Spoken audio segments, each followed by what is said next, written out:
Good. All right. Welcome to this very special episode of the Uncommon Sense podcast. I am your host, Blake. Today, I have the very, very happy and very delighted situation where I get to talk to two very great people and very different view people, Dibs and Heidi Rubin. Welcome, guys. Very much appreciate you guys taking time out to have a conversation and talk about some stuff. So just a little background before we get started. This whole conversation started off because I was watching The Cabin by Bert Kreischer on Netflix, and he had Caitlyn Jenner on the show, and she made some really profound statements about gender and sexuality. And that kind of, like, you go watch the episode if you're watching this, just to get in. I won't really get into that because I really want to get into this actual conversation here. But yeah, it really kind of threw my mind for a loop and kind of made me realize that, there's much like I think that what African-American culture is kind of going through now as far as like expanding the culture, trying to make people aware. I think also queer culture is starting to take its own place at the front of the bus here, where a lot of these things need to be talked about and known. And one of the things I wanted to do is I wanted to have a conversation with people who had different experiences than me, gender-wise, sexuality-wise, so that I could better understand things that I wasn't privy to growing up or things that I haven't experienced. So this is why I brought you two lovely people in, so that we can talk about this, and I can learn a shitload from you two. So first off, Heidi, congratulations. Appreciate you so much being here.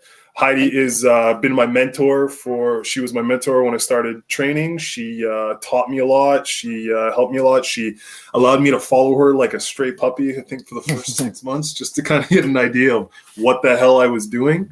The biggest stray puppy I've ever seen in my life. It's like having a Great Dane walking behind you all the time. What am I doing? Where did he go? Hey guys. Hey guys. Hey guys. And her friend Dibs, who I actually just met right now, which I very much appreciate. Thanks so much for coming. No problem. Yeah, go ahead. Want me to tell you a little bit about myself? Oh, as much as you can. I'm just a random, also stray that was like, I came to Montreal from Sydney, Australia about 18 months ago, and I'm a personal trainer as well. And so I somehow came across Heidi's profile on Instagram and was like, hi, hello, yes, help me. I'm a stray puppy from a different hemisphere.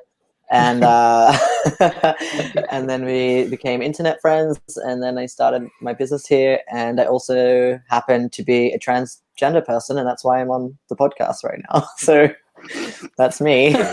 Cut to enter stage right. Yeah.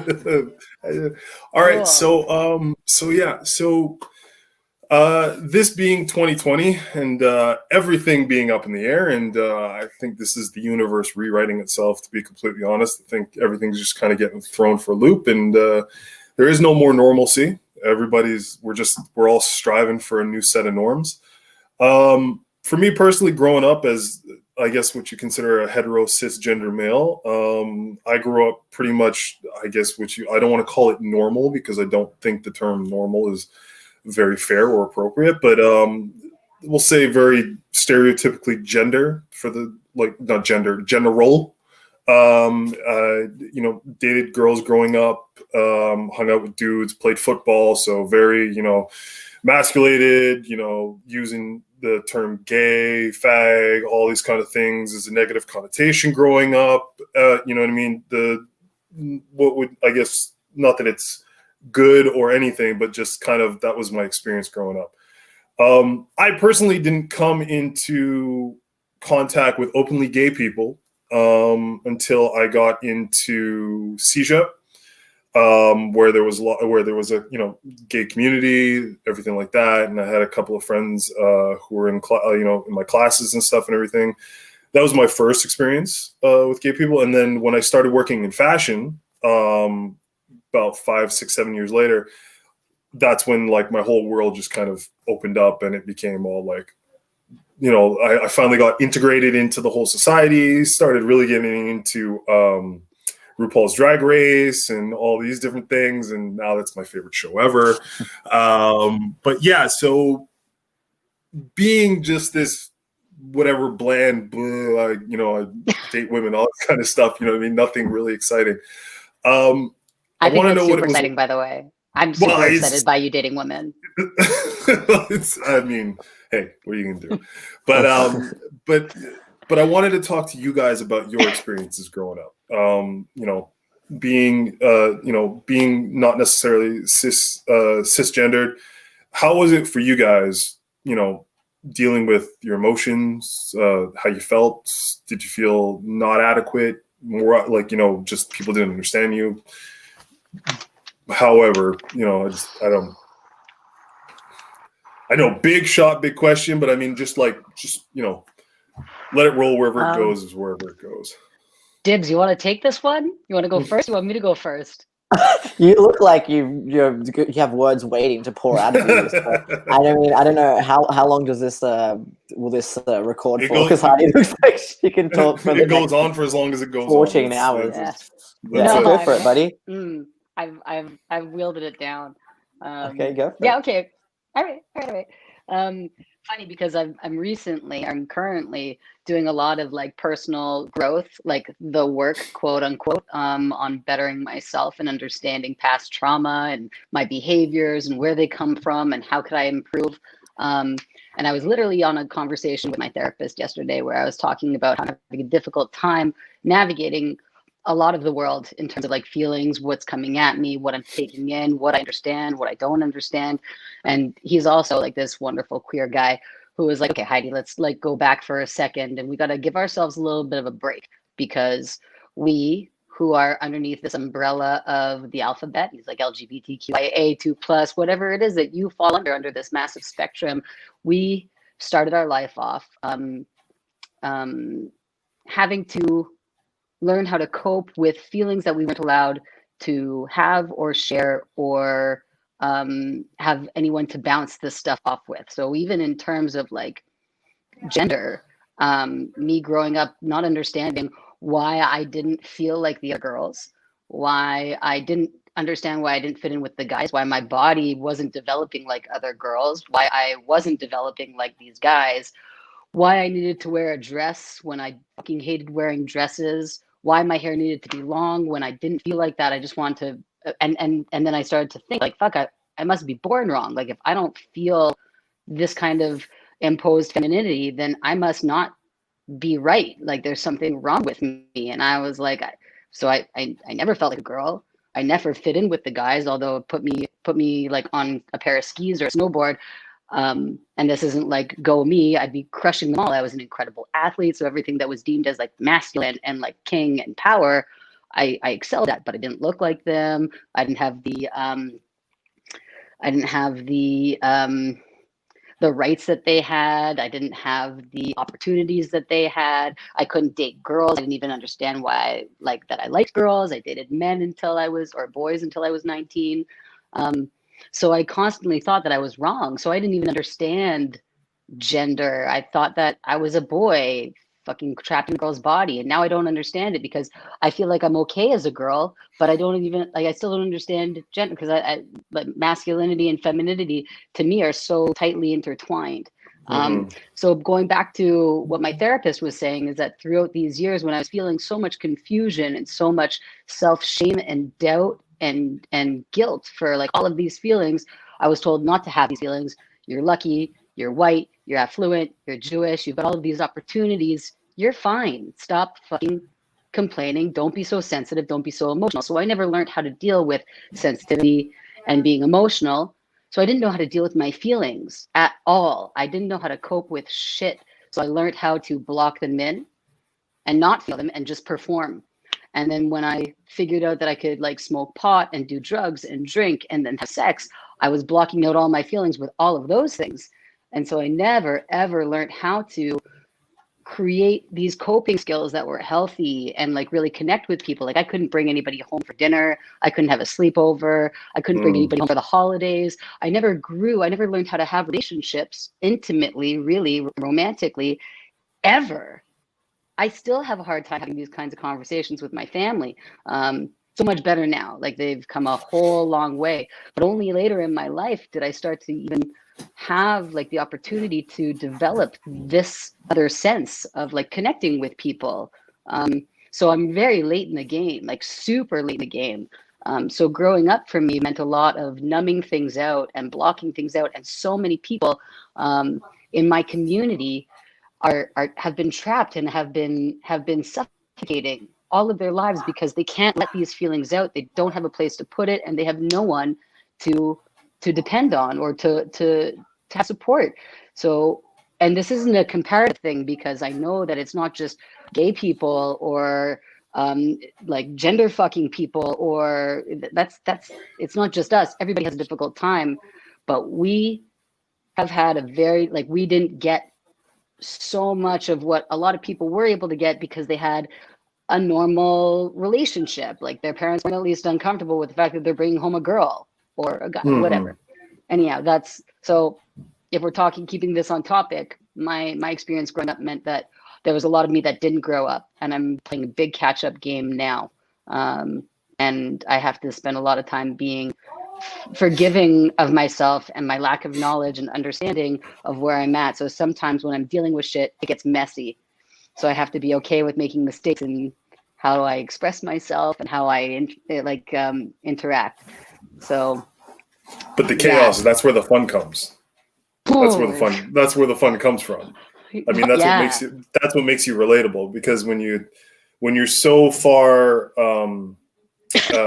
strategic and controlled, and like you're living your life based on, like I meet this guideline and this and this and this, I mean, you're too predictable. Like you fall into that mainstream of whatever, and you lose your personality. And I think that's where you get a lot of people who act out in weird ways that you wouldn't expect, because they're so normalified. They've lived their lives in such a normalcy that where they're not really taking chances of standing out or anything. It becomes this I don't know, it becomes this bland soup of nothing. But because you have that experience of being a bit chaotic, I think it's what drives people to you, because you're navigating waters that are all over the place, but you're still standing on the top of the boat being like, hey, it's okay. Like it's not straight, it's not flat water, but hey, we're still here and I'm still having fun. So yeah, come on in, we're good. I'll help you. Don't worry about it. I'm really lucky that I was able to get my shit together in the way that I was, because not all of us get that third, fourth, fifth chance. Yeah, but I don't know if I'd call it luck, as you put in the hard work to get there. You know what I mean? It's a little bit tiny column A and B. Tiny bit of luck, but I think it's more about the hard work and dedication you gave to yourself. That's more the important part. I honestly, like, I can't even, like, I know a lot of people that work so hard, and they're not here anymore. Mm-hmm. So like they work their fucking asses off, but they didn't have, I am lucky. I have people like you in my life. I have people like my parents who were able to turn around.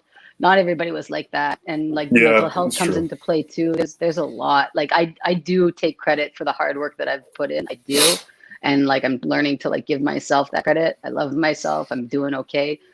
But fuck, some people are really not. Like I get emotional thinking about it, because I have people that aren't here anymore. And that's the sad truth about our community as well, is that we have people that are not here anymore.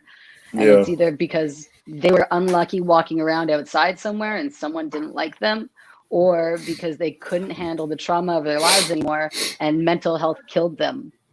And that's like, it's not only the work we put in, there's so much into it. So for sure, that's something that I feel is really important. Thanks for letting me share. My name is Heidi. I'm an addict. Thanks, Heidi. Thanks, Dibs. Thanks, Blake. Dibs, you're up. I think I think a lot of people are like, why are we still talking about this? Gay people have all the rights they need and blah, blah, blah. And I'm like, I'm quite young, guys. I was born in 95 and I was still bullied. I was still traumatized. I still had For family sure. members want to reject me. Like, this stuff is like, it's just never ending madness. And, I mean, most of my family is great. I come from a big Catholic Croatian family. My mom's one of 8 kids. And growing up, you'd think like one of 8 would be a little bit queer, but I never had that queer aunt or uncle. Like I never, I'm still like fingers crossed, but no one's come out yet. But but I had, I think the first like gay person I had in my life was one of my dad's friends when I was maybe like between 11 and 13. He had this friend, Adam, that used to hang around, this young 20-something gay guy. And I don't know, I at the time, I felt some sort of camaraderie with him, or like I felt like close to him for some reason, but I didn't know why. I was always like a tomboy growing up. And everyone's like, I didn't... I think maybe I came out quite early. I came out as a lesbian when I was like 13 or 14 or something, or bisexual, and then a lesbian. And then like, for the most part, my family was cool with that. It was still scary telling them because, even though you watch like Will and Grace and they're fine with that, or, it's still different when it's you and you're that close to them. Because a lot of my, even my girlfriend in high school, she said her parents or her grandma was like, they were cool with me coming over as a friend, queer person, but as soon as they knew she was the one in the gay relationship, they were freaking out and didn't want me in their house anymore and blah blah blah. So yeah, I sort of grew up with a lot of mixed feelings. Like I had a lot of support from my sister and some of my close friends in school and some family members, but then others were very uncomfortable with it. And then I came out as trans maybe when I was about 20, 21, and that was pretty okay. Like I was very lucky for the most part. My mum has just always been super supportive of me. My dad passed away when I was 19, so I never got a chance to tell him, but I know that he would have been cool too. Like, some of the last words he said to me were captured on film, and he was like, I'm proud of you. I love you for no matter who you are. And I'm really lucky that I have that footage. And like, I know that my parents are cool, but, there's just a lot of crap that comes with being trans or gender non-conforming that you never think about, and that you're always learning. Like, no matter how early you come out, there's always like, you always stumble along the way. If you've graduated and you have degrees in your old name, you need to change your name to match those degrees so you can get hired or whatever. Like there's always, I had braces when I was in like 8th grade, and then I had to go back after I transitioned to get like my permanent retainer adjusted, and I was just like, I had to say my old name when I made the appointment because they would have the file under the old one. It's just like there's just stuff that you just have to deal with like all the time that's a little bit awkward, and you never know, like Heidi was saying, when you're going to face violence, when you're going to face like everything's uncertain. But so my upbringing was quite mixed. I feel like I'm very lucky. Obviously, didn't become homeless. Like, was disowned by like one of my uncles, and that's who didn't let me see my cousins, his daughters. He's like, you're gonna turn them gay. You're gonna, you're some sort of pedophile or whatever. And I was like, okay, cool, buddy. Like, whatever you think. It's like intense, like, okay. No, I listen, I 100% understand, it's one of the things about being mixed and colored is, and it's always something that I always find frustrating but hilarious, is that especially as Black people, we've been discriminated against for so many things and dealt with so much, just like, just trials and tribulations, just by physical cue. But it was just, we're so like, I don't know if it's media influence or whatever it is, but we're just so quick to turn the table on everybody else. It's like, if we're underfoot, we cry and we whine and we bitch, we moan, complain, we talk about all the shit that's going on. But like when it switches to we're not the value anymore and it's not about us anymore, it's about another group, it's like, yeah, fuck them. It's like, but we were just there. Like we were just there. We were the ones that were being like ostracized and prosecuted and told that we were drugs and hoodlums and all this kind of stuff, and that we were ruining everything. because of our attitudes, and rap is killing is destroying the minds of young people. And then it switches over for whatever reason to trans people or terrorists or whatever it is. And all of a sudden we're like, yeah, they're bad.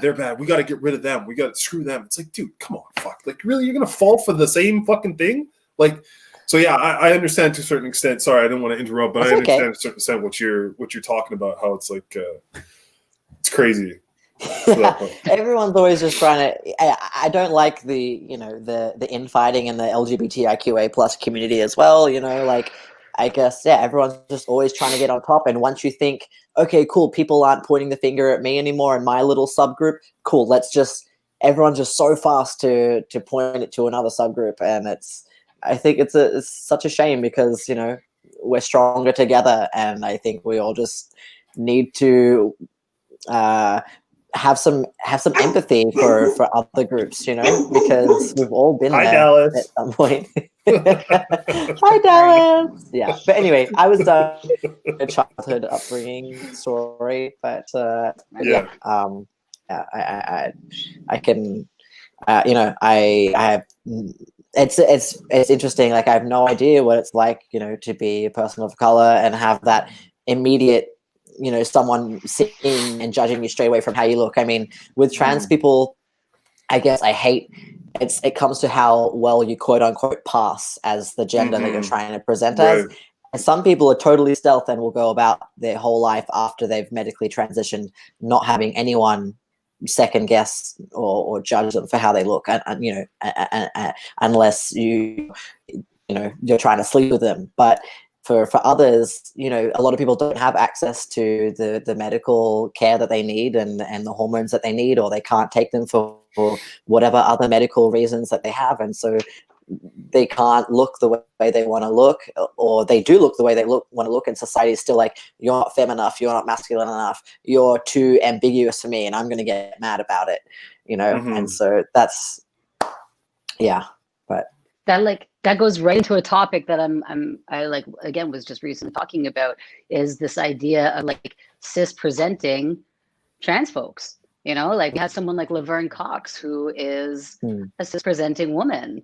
But then there's people like, I can't even put a name to it because we'll never know. But like, someone who, like me, for example, like, I might feel like I'm feeling more masculine today. And they're like, but like, you don't have a mustache. I'm like, no, I don't. They're like, well, we're pretty sure you have small breasts. I'm like, pretty sure, dude, you've got small breasts too. I'm pretty sure you have a vagina between your legs. I'm like, you have no idea the size of my fucking vagina. How about your dick? How big is it, man?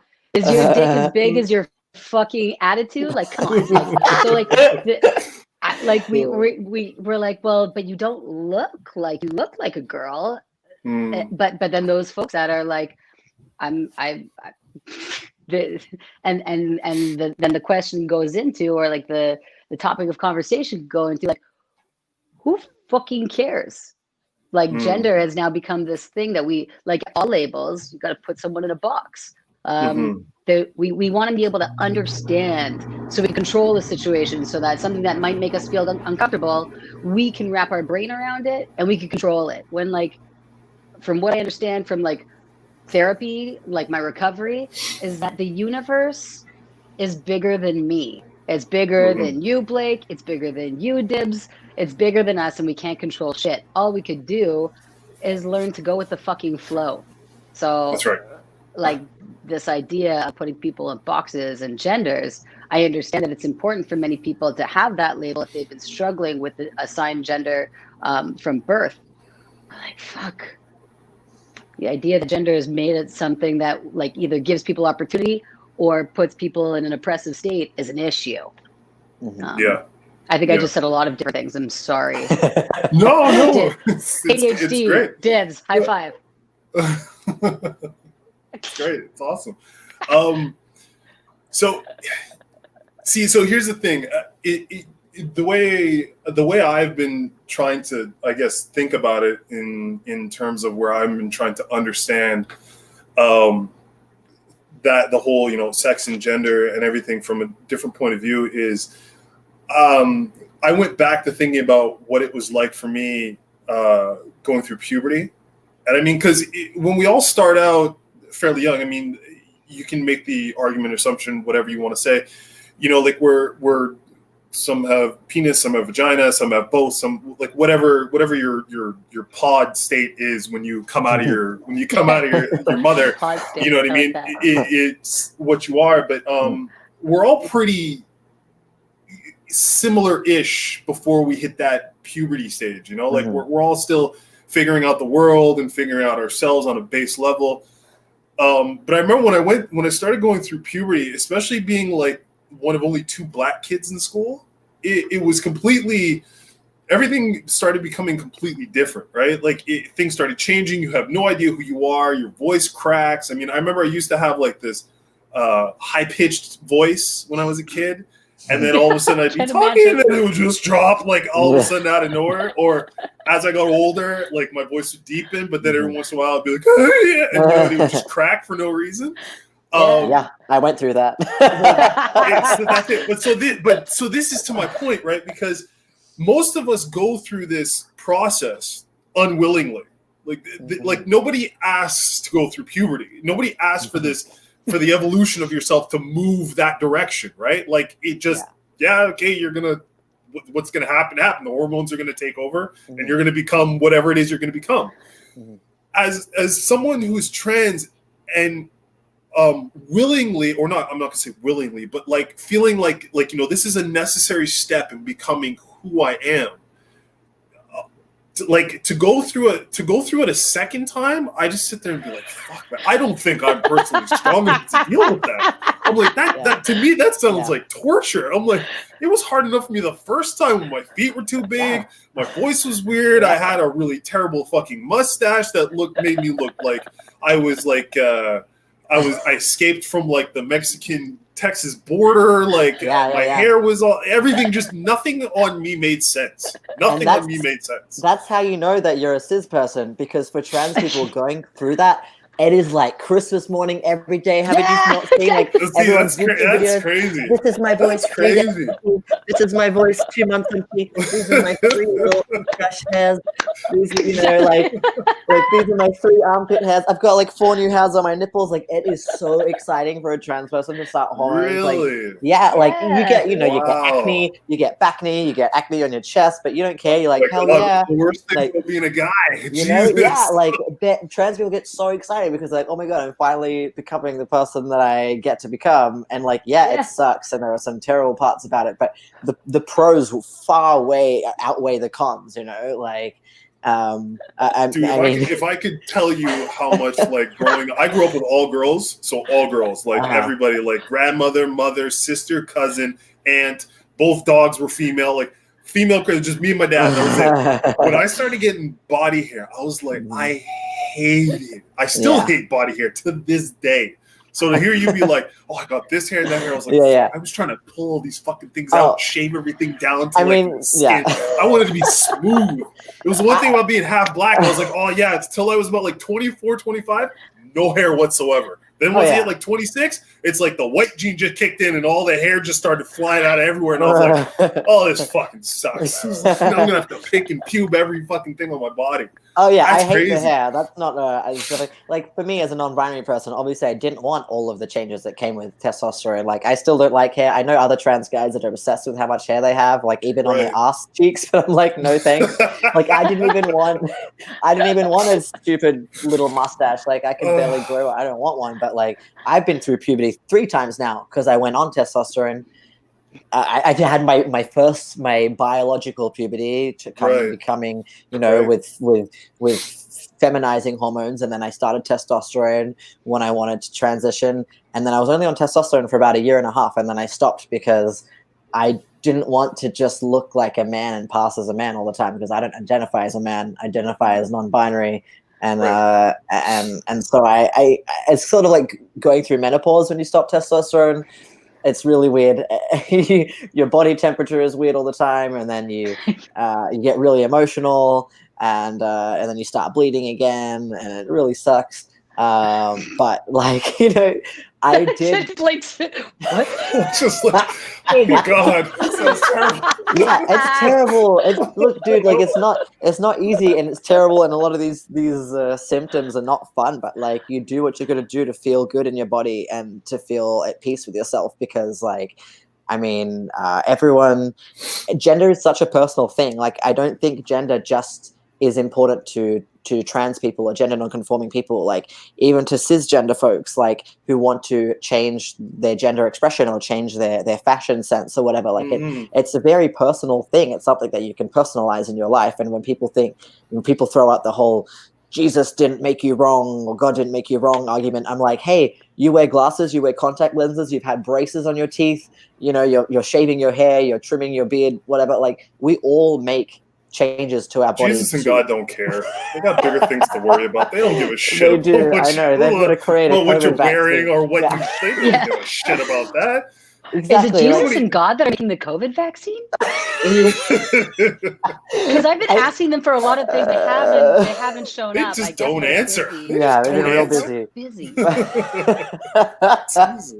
know how many asteroids are out there that are trying to like get away from Earth? You know what that is? Swatting things away. You don't care about what But yeah, like if you don't understand, like I like that you brought that up. That point of going through puberty sucks for a lot of people, and you know your voice is changing. And for people who are going through the opposite puberty that you went through, Blake, like it sucks. You start to bleed a lot. It hurts. Your stomach cramps. Your ovaries cramp. You break out. You get acne. Like your breasts hurt. Like it sucks for everyone. But the thing is, it's so beautiful when a trans person realizes that they're trans and realizes that they want those things. Like, it's not a bad thing for them. They get super excited. And I'm sure you've come across maybe on YouTube or Facebook viral videos or Instagram, like trans masculine people seeing like their flat chest for the first time and like crying and being so happy, you know, like it's one of those things that when you know. That for sure. Yeah, actually, there was an episode, I can't remember what this I think it was like Coming Out Trans or something, like I don't remember it was one of those A&E shows that like you know follows someone through the transition or whatever. And I went back and watched it again just for shits and giggles. But the one dude they were following, the one thing that kind of was kind of, I was like, wow, I never thought about that. But he was talking about when he was taking his hormones, because he was saying like when he was born, when he was growing up, he was a girl, I think up until I think it was like 17 or 18 when he decided to transition. But he would say that he didn't understand men being so hypermasculine, semi-violent, all this kind of, like he didn't get it. But when he started taking testosterone and he started doing things, he's like, I don't know how to control these emotions. He's like, I don't know how to control this, like this sexual energy, this aggression, everything. He's like, I constantly feel like I want to pick a car up and throw it over my head all the time. And like, I just want to run after chicks all the time. Like he was just like, he's like, I get it now. He's like, it doesn't change anything, but he's like, now I'm starting to understand the mentality of like these hyper masculine males. He's like, I never would have thought that. So yeah, sorry. Go. Yeah, of course. No, that's okay. That leads right back to like the first part of like, we didn't learn how to deal with these feelings. And like aggression is something that comes from, it's usually not like aggression is like the way that we act out, but the emotion is something that's at the root. So you might be feeling arousal, you might be feeling confusion, you might be feeling sadness and anger, but if we don't know how to deal with it, then it comes out in whichever way, right? So like aggression and like fucking, and those are behaviors that we are taught. Anyhow, that's a whole other side, but I think it's so important and so interesting that you just brought that up, that like you put in some male testosterone and all of a sudden you're like fucking Hulk. We definitely have more strength, and like the energy is different depending on the hormones because that's what they produce. But the way that we learn how to control our behaviors once we start to feel an emotion is also something, like Dibs was saying before, is that we're constantly learning. Like we never stop. Like you might get your PhD, but then you gotta put it to practice. You know, like there's theory and then there's practical. But also going back to what Dibs was saying before, and well, you both were talking about it, like, you know, why would you choose to go through puberty again? Because it sucked so hard. The question of why would you choose this kind of life? I've heard this when I was coming out.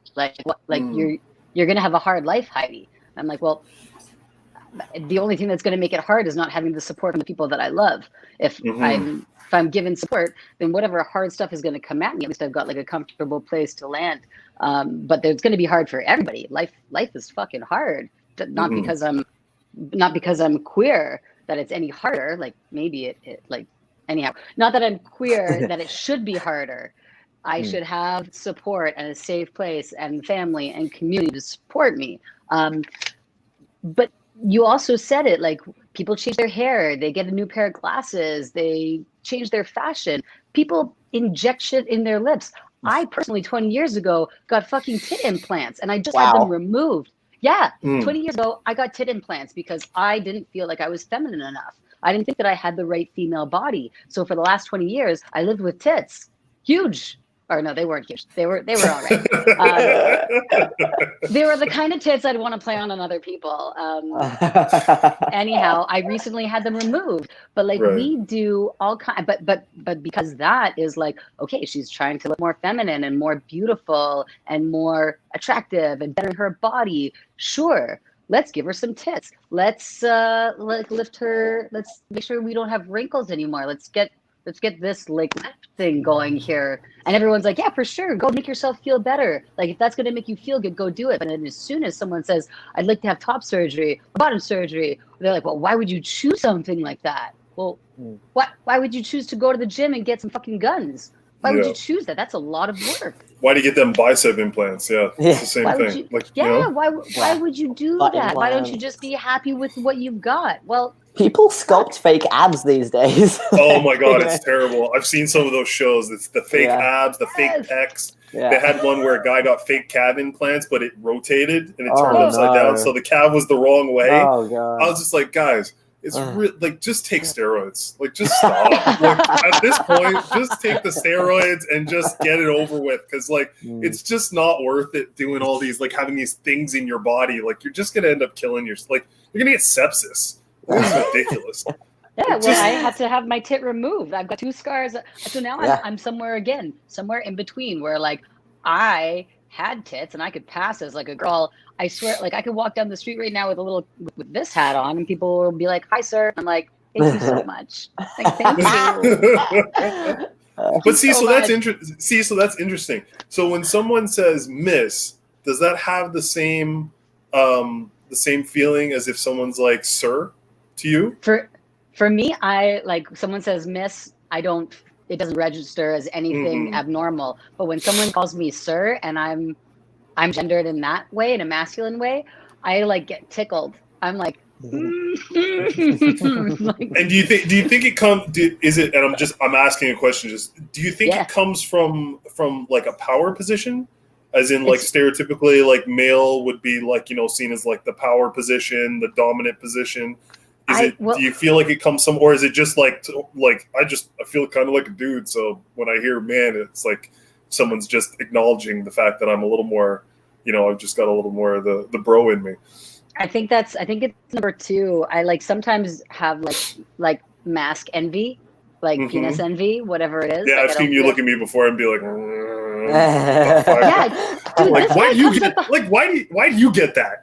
Dibs. He first time and I connected, he literally came, grabbed my hips from behind and pressed me up over his fucking head like I was nothing. That never happens in my life. And I was like, I don't know what's happening in me right now. I can't tell if I want you or if I want to be you. It's very confusing. She looked at me like yeah. I thought like, oh, she didn't like that. I touched her and I wasn't supposed to. Oh, whoops, I made a big mistake. Uh-oh. I was like, are you okay? Like rugby ball. Fucking awesome. You're like, nobody ever does that to me. I'm like, is that a good thing or a bad thing? I don't know what's going on here. No, it was great. It was great. I loved it. But yeah, no, like I envy, or I envy the opportunity and like the position of power, but I wouldn't even want a position of power.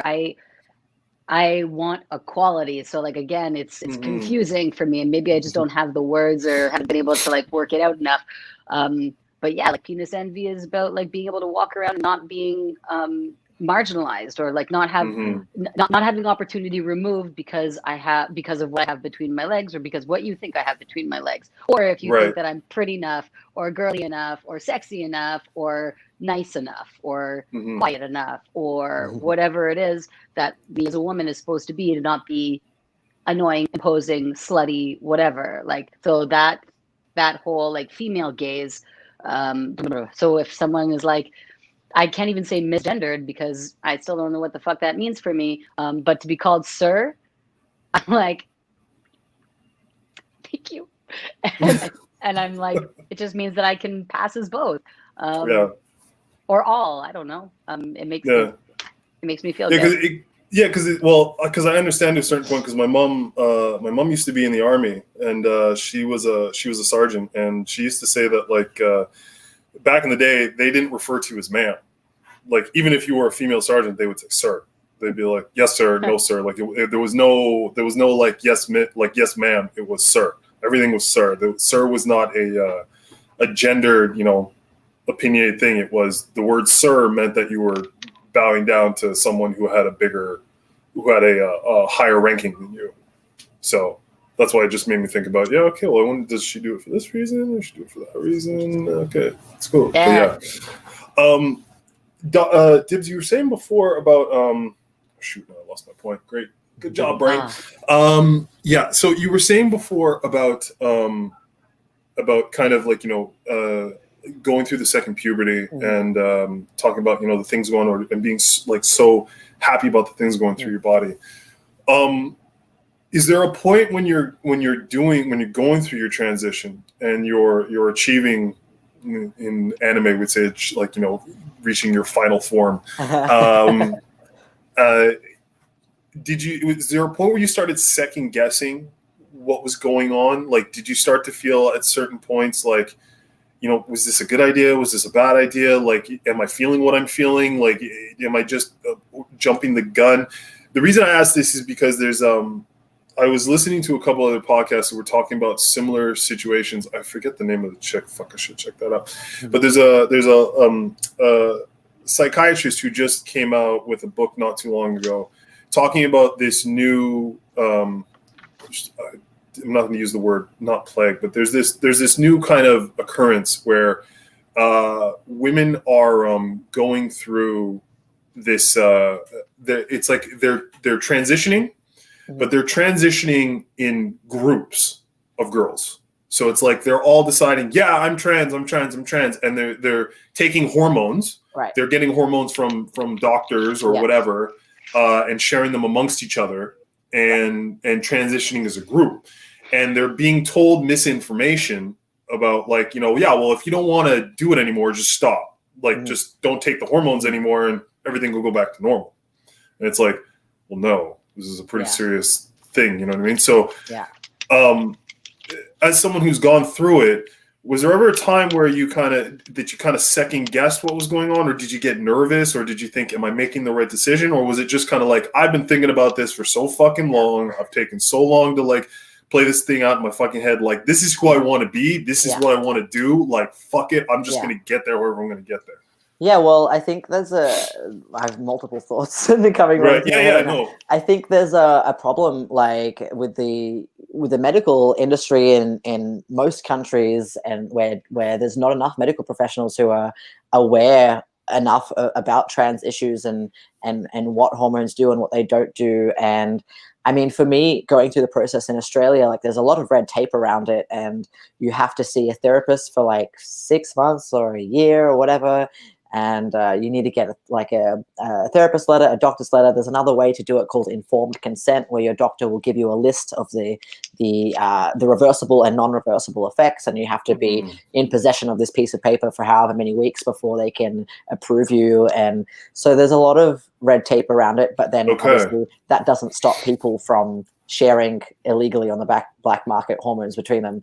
But and that's just, some people make silly choices in life, whether it's being trans or taking whatever drug they want, and not knowing the repercussions of that and long-term and short-term effects. But for me personally, I spent a good 2 years staying up till 4 a.m. every second night watching people's YouTube diaries of transitioning. I had this massive document on my laptop of long-term effects, short-term effects, what my, what things could go wrong, what do top surgery results look like, what do bottom surgery results look like. I was just collecting information.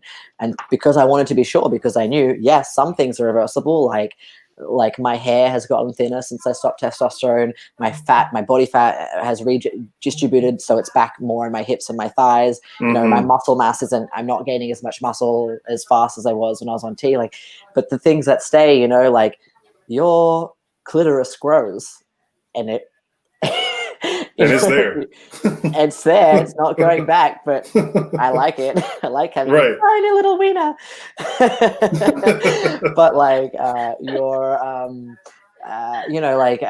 for some people, depending on how long you've stayed on it or not, some people get their ovaries removed as well, or sometimes you won't be able to have kids anymore in a natural way. So there are so many things that you need to think about. And I'm one of those people that is very meticulous about that sort of stuff. And yes, I'm impulsive. I've got ADHD, but not not for that part of my life. I was very but the reason why I stopped is because I'm non-binary, not because I'm a trans man. And it's very hard for non-binary people, whether they're medically transition or not, and for how long do they medically transition or not. What's more important? Is it identity? Is it how you dress? Is it how your body looks? There's so many different things at play. And, I also had an eating disorder when I was in my early 20s, late teens, and so did I want my body to be skinny because of that? Or did I want muscles because of that? There were so many things at play. And that's why I was in therapy for a year before I started hormones, at least minimum, and then I stopped because I was finding it really, really difficult to cry and access my emotions. Everything I was just brushing off. Testosterone was the best antidepressant ever because I didn't feel anything. Wow. Really? It was just, yeah. I mean, I was horny all the time. That's the only feeling I had was I just wanted to masturbate constantly and have sex with everything that moved. But I found it, I couldn't cry for a year. I shed one tear at a time. I felt the emotions well up in the back of my throat, and I maybe felt one tear, and then I moved on with my life.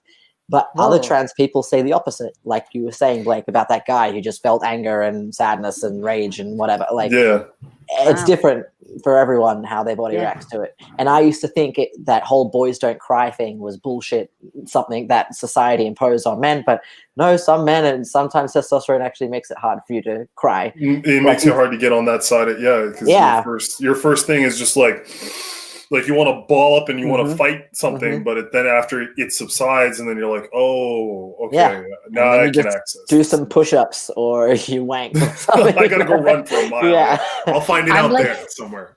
I just learned something new. Thank you. Yeah, it's okay. That's awesome. Yeah. I mean, I was thinking, I never had the thought, is this right or wrong? Because I mean, even though I knew that some things were reversible and some were not, my therapist, who is also trans, said, well, if you take one shot, see how you feel after you take the first shot. And if you're really excited by it and you're like, oh my God, this is the best decision ever, great. If you take it and you immediately regret it, that one shot of testosterone is not going to change anything really, nothing. And then you can stop. And so I just got the first one. I was super excited. I just couldn't wait to get jabbed in the butt again, who's excited for that? So all the diabetics of the world are like, oh my God, how are you excited about getting jabbed every day? Right. And so but there was a point where I was like, okay, cool. My body has changed as much as I wanted it to change. I've had top surgery. My voice has dropped, and I feel like I sound the way I've always thought I sounded in my head. And that's it. I'm done. I think I'm done with this. And even now, I've been off it for almost 2 years again now, which seems crazy to think. And every now and then I think about starting again. And there's not much research done about starting and stopping, but I know many people who do that.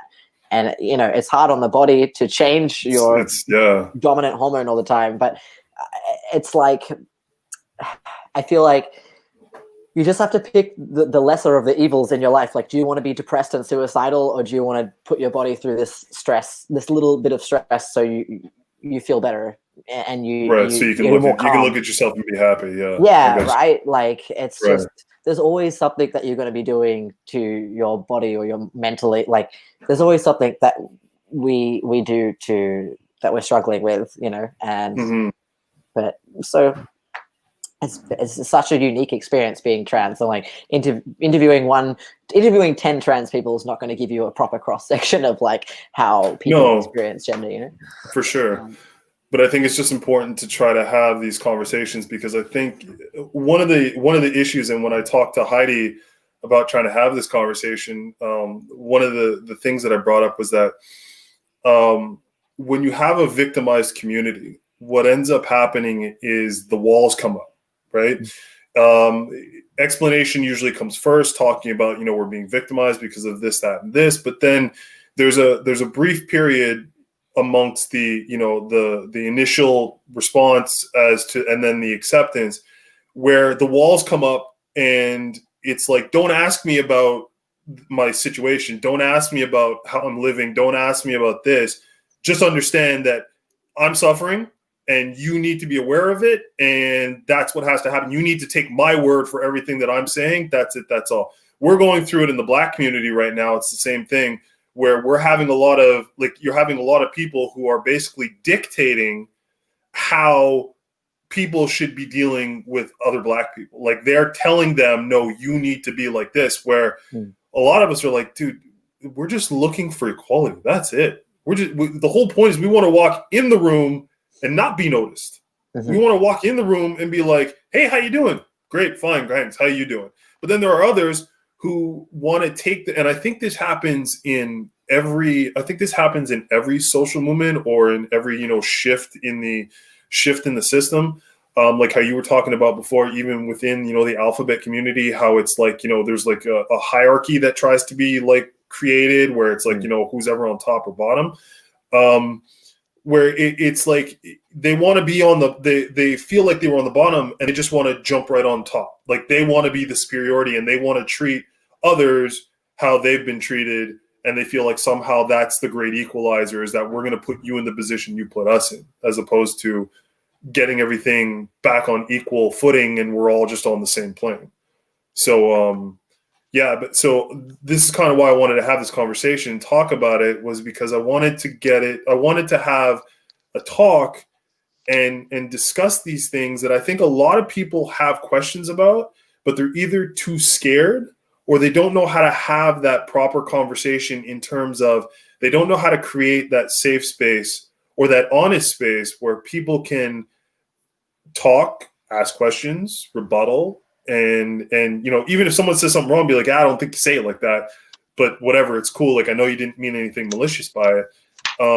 But yeah, that's why I wanted to kind of have this conversation, talk about it, because I felt like there just wasn't anybody who was really talking like this way. It was more just dictating, this is what it is, this is what you call us, this is how we talk about this, these are the pronouns, this is this, take it, study it, learn it. If you get it wrong, we're ostracizing you, you're getting cancel culture. You know what I mean? Yeah.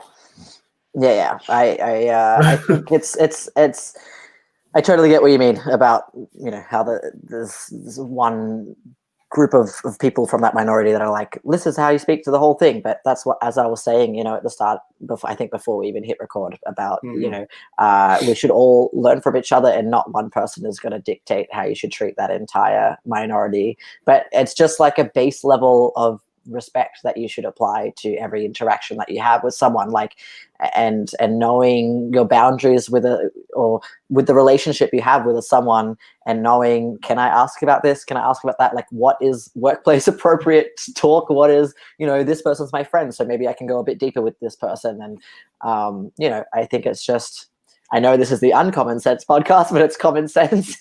Yeah, well, I call it uncommon sense, because you would think things are common sense when we talk about them, but they're often, people are like, nah, it's not how it is. Like, okay, sure, why not? But yeah. What can I chime in for a second? Yeah, of course, Dad. Of course, Heidi. So, when Black Lives Matter really came out this summer, people were talking about like don't be performative. Like, don't just all of a sudden get a person of color on your Instagram, social media, and tokenize them and be like, look, I know a Black person. We're buds.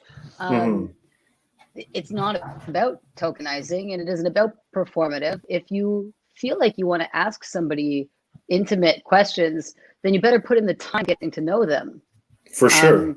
And so if you're like, when, like I took this do you have bias tests? I forget what it's called, but it was really cool. And you do it. Do you have a bias towards gay people, towards straight people, towards people of color, towards people of handicap, or different abilities, towards trans? And like you get to answer a bunch of questions, and then it will tell you instantly online like what your biases are. You'll know if you prefer white people, if you prefer black people, if you prefer men, women. Anyhow, it's pretty interesting. But our biases are like they are learned. It is part of a system that we've been brought up in, and we go towards it. So in terms of like getting to know people and asking these challenging questions, you wouldn't just go up to some random stranger and ask them intimate questions, or maybe you would. If you do, good on you, right?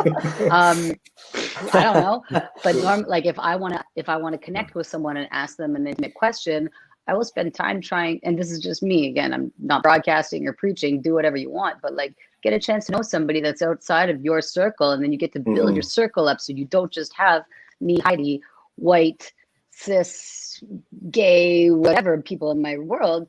I have like a full spectrum of folks that I know and I love and I can relate to and learn from, and then share all the information that I gather, and then I get a wider spectrum of knowing. And then that I think that also, like those conversations, we get to practice active listening. So a question that I would ask Dibs, like they may say one thing, and then I could ask you the same question, being like, well, fuck, Dibs said this, you're going to say that, and then you say something totally different, and you'd be like, no, but Dibs said, oh wait, you're a different human. Let me listen, because I fucking care. Active listening, and put myself aside for a second. We become accountable. We make mistakes. And like this is all part of like what this work is that we're doing right now, is being able to hold people accountable, hold yourself accountable first and foremost. But like that idea of like, I take notes, above and below. So this is like the marginalized person. And this is like, your regular everyday guy, girl, person. And this is like what you're asking, are we trying to push ourselves up, or they try to push themselves up, being like, no, my struggle is the hardest. I need to be at the top of the pecking order right now, the food chain right now. We have to try so hard to come from so far. We are not just coming up to here. We're not just coming up to here. We have to work like we are rising up there just to get to this fucking baseline. So it sounds like we are fighting, like constantly making it about us. But for a second, marginalized folks like Black Lives Matter, like the feminist movement, like the fucking trans movement right now, we're gonna make fucking noise to flatten this hierarchy where like we have to work so much harder just to get here. And then we'll be able to flatten it out where we'll all get to be on equal ground. So it seems like it's all about us, but it's really not. It's just, can we please have a little bit of space? Can you move out my fucking way? That's it. Yeah. It's awesome. Yeah, no, it's a good point. It's a good point to make. Yeah, you do have to kind of have to like reach for the stars, like reach for the stars just to get to the moon kind of thing, It's it's one of those things. It's more of just, for me, it's always more about what your core initiative is. Like, what are you really trying to ascertain? Because obviously we do want to reach that level of equality where we don't have to worry about, like skin color or sexual orientation or, gender, your gender identity or anything. Like, we just want to be a group of people who can just move forward and just, push back that, even if you do have bias, for you to be just aware enough to say that, okay, I got biases. I make stupid decisions. Like I this is where I flow to, but that's my bias. That's my problem.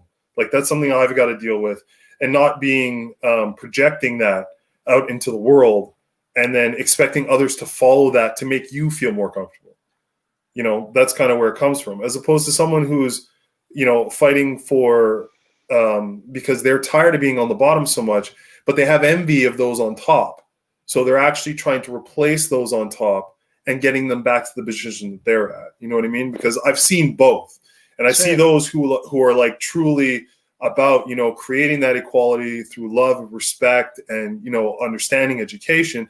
And then there are those who are just using the propaganda and just riding on this, you know, this train and doing all this kind of shit and all this kind of, like the the example I give most often is one of the recent ones is when they had the big Black Lives Matter march in Toronto. There was a guy who jumped up on one of the vans with a megaphone and started talking about, you know what they're gonna, you know how you solve the police brutality problem? You stop paying them and you stop doing this and blah blah blah. And he was basically just detrimenting all police officers, trying to make it seem that the reason why police officers are like they are is because they get paid a ton of money and there's no repercussions. And as someone of color, that bothered me a lot. Because one, I have a lot of friends who are in law enforcement. I have a lot of friends who are in the military. I have a lot of friends who work, you know, to the government to some extent, and they're all genuinely great human beings, you know. And the stories they've told me, and the things that they've had to deal with, you cannot even imagine the kind of mental like strain, problems, situations that they've had to ideally deal with. And it bugged me because here's a guy sitting there and basically creating a them versus us mentality, when in truth what we really want to do is we want to create equality amongst everybody and have it so that police officers stop seeing us as the threat and just see us as another person walking down the street. But in jumping up on you know, on top of cars and spitting propaganda so that you can get the crowd into an uproar and not really formulating your words or your thoughts properly, it's dangerous because you're creating an opposition that's like misinformed, that is not necessarily true. And we're starting to see it a lot in like New York and Los Angeles, where you see they've kind of followed the whole propaganda and said, okay, well, we're going to minimize the police and we're going to take some away. And now crime is fucking rampant, like in these places. And it's like, this is not where we were going. This is not what we were trying to make it so that Black people feel safe. Like, we weren't trying to remove the safety of everybody else so that there would be less chance of us getting in trouble. We were trying to say that, listen, we need actual change, systematic change that will actually ensure that people who do wrong things, the small minority that it is, but that get a big voice, that they will be held accountable. But when people kind of take it upon themselves to become that thing that moves forward, that kind of moves the needle forward, but they make it more about themselves and their own reasoning to get on that, you know, on that step stool to become that leader or whatever they're looking for, that's when I find that things get a little misconstrued. And that's when it starts to become almost dangerous for the rest of us, because then it becomes a us versus them mentality. But that's a whole other show. So never mind about that. Yeah. that's a whole other thing. But I do understand. Yeah, go ahead. Sorry. I do understand the us versus them mentality. I can't say too much on anybody's situation or anybody's experience having like that are on that. Like I can't criticize it. I really can't. I wouldn't take away someone else's experiences. I don't know what someone else has lived and how it feels inside of their skin and in their body on a molecular level. I know that like trauma has affected me in many ways, and that stuff, it gets stored in us, right? Like it's part of our central nervous system. We don't necessarily understand unless we become very in tune. But I could walk into a place and nothing's happened to me, but my body remembers something that happened to me a very long time ago, and I can't stop that from necessarily being triggered. So when someone does have a reaction, it's important to listen to them. Like if they do feel unsafe, if they do feel like there is it's me versus you, to sit back and really try to listen and give them the space to have their voices heard. Because if we just say it's not, and then we discredit their experience than us or the side that's saying, no, it isn't us versus you, is creating that divide.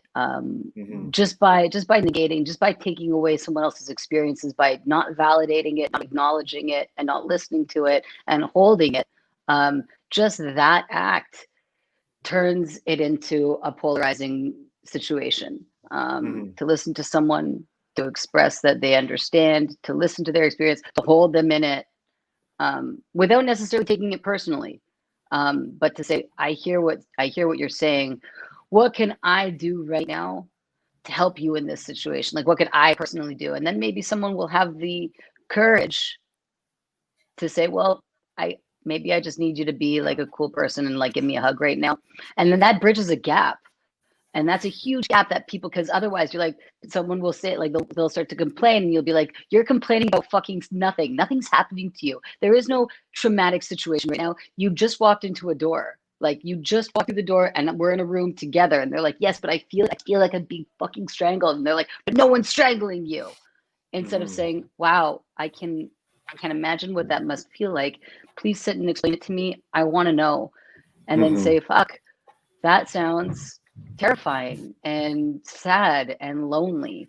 Is there something I can do personally right now or over time to help you feel healed? Can I be a support for you? That is all that we want. To feel heard and to not be made to feel like we're such a fucking pain in the ass because of the shit that the world has put on us. Because we didn't have a choice in those traumas. We never did. We never did. We just happened to be born and those traumas exist. They happen and we can't shift it. Or there's only so much that we can do. We need the world to hold us and acknowledge it. And that, that's. No, that's a good point. It's a good point to end on, definitely, 100%. Awesome. To be there. To sit with someone in their darkest moments is like one of the greatest gifts that you could give to someone. Yeah. For sure. Yeah. All right. I want to thank both of you so much for that. This was everything I was hoping would be and way more. If you guys want to give a little shout out to where people can find you, Instagram, whatever social media, Dibs, you can go first. I'm most active on Instagram. Follow me at Dibs_PT. So Dibs is DIBS_PT. Awesome. And Hides? Sweet. I'm Sweat MTL, aka Captain Fun. I'm on Instagram mostly, a little bit on Facebook, but yeah, that's it. Sweet. Thank you. All right, guys, thank you so much. I appreciate everything you said, you did, the whole conversation. It's absolutely awesome. All right, so appreciate it. All right, so this has been Uncommon Sense Podcast. Thank you so much for listening. Take a look, give a listen. Have a excellent day.